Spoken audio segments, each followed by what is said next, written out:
کیا آپ یاجوج ماجوج کے بارے میں کچھ دلچسپ و عجیب جاننا چاہتے ہیں جس کا تذکرہ قرآن مجید میں بھی آیا ہے، جن کو حضرت ذوالقرنین نے ایک دیوار کے پیچھے قید کر دیا ہوا ہے، لیکن وہ نکلیں گے کیسے اور کب؟ جانیے ان کے متعلق کچھ دلچسپ و عجیب۔ یاجوج ماجوج حضرت نوح علیہ السلام کے تیسرے بیٹے یافس کی اولاد میں سے ہیں۔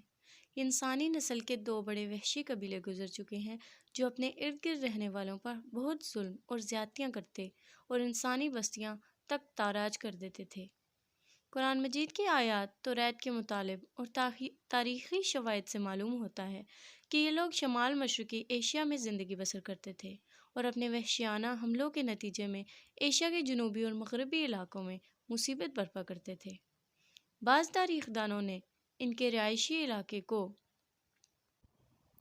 ماسکو اور توبل سیک کے آس پاس بتلایا ہے، اور بعض کا خیال ہے کہ یاجوج ماجوج کے شہر تبت اور چین سے بحر منجمن شمالی تک اور مغرب میں ترکستان تک پھیلے ہوئے تھے۔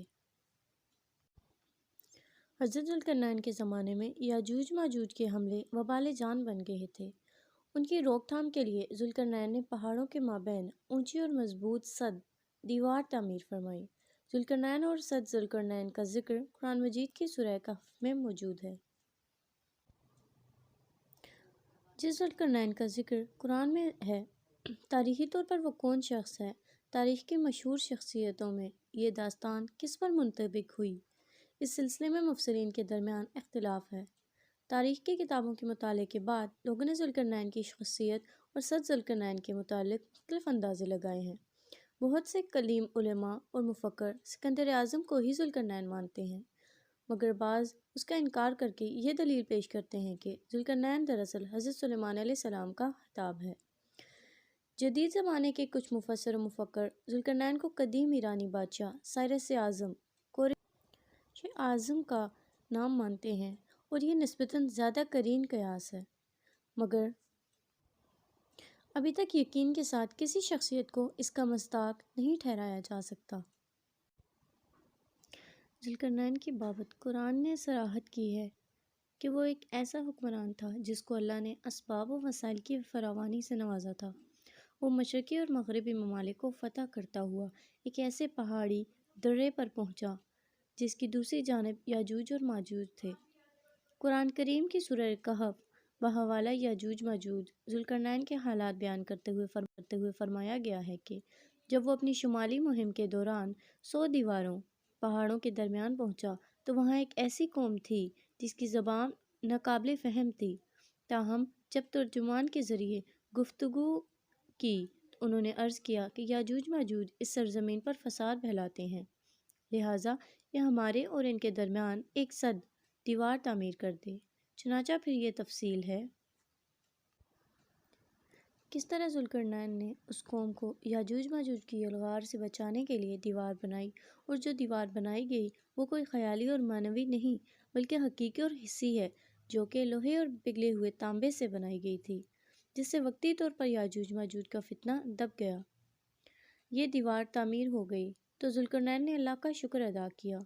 جس نے یہ دیوار بنانے اور لوگوں کو آنے والے دن کی پریشانیوں سے نجات دینے کی توفیق بخشی،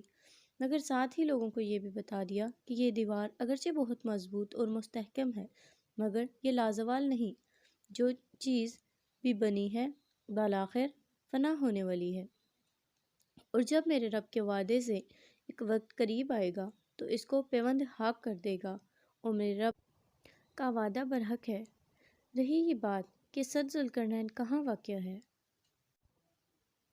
تو اس میں بھی اختلاف ہیں، کیونکہ آج تک ایسی 5 دیواریں معلوم ہو چکی ہیں جو مختلف بادشاہوں نے مختلف علاقوں میں مختلف ادوار میں جنگجو قوموں کے حملوں سے بچائی۔ ان میں سے سب سے زیادہ مشہور دیوار چین ہے، جس کی لمبائی کا اندازہ 1200 میل سے لے کر 1500 میل تک کیا گیا ہے اور اب تک موجود ہے، لیکن واضح رہے کہ دیوار چین لوہے اور تانبے سے بنی ہوئی نہیں ہے اور نہ ہی کسی چھوٹے کوہستانی درے میں ہے۔ یہ ایک عام مسالے سے بنی ہوئی دیوار ہے۔ بعض کا اصرار ہے کہ یہ وہی دیوار مارب ہے جو یمن میں تھی۔ ٹھیک ہے، دیوار مارب ایک کوہستانی درے میں بنائی گئی تھی، لیکن وہ سیلاب کو روکنے کے لیے اور پانی ذخیرہ کرنے کے مقصد سے بنائی گئی ہے۔ یہ بھی وہ لوہے اور تانبے سے بنی ہوئی نہیں ہے، جبکہ علماء اور محققین کی گواہی کے مطابق سرزمین کفکار میں دریائے خضر اور دریائے سیاہ کے درمیان پہاڑوں کا ایک سلسلہ ہے جو ایک دیوار کی طرح شمال اور جنوب کو ایک دوسرے سے الگ کرتا ہے۔ اس میں ایک دیوار کا بھی درہ ہے جو مشہور درہ داریال ہے۔ یہاں اب تک ایک قدیم تاریخی لوہے کی دیوار نظر آتی ہے۔ اسی بنا پر بہت سے لوگوں کا نظریہ ہے کہ دیوار ذوالقرنین یہی ہے، اگرچہ سد ذوالقرنین بہت مضبوط بنائی گئی تھی، جس کے اوپر چڑھ کر یا اس میں سوراخ کر کے یاجوج ماجوج کا ادھر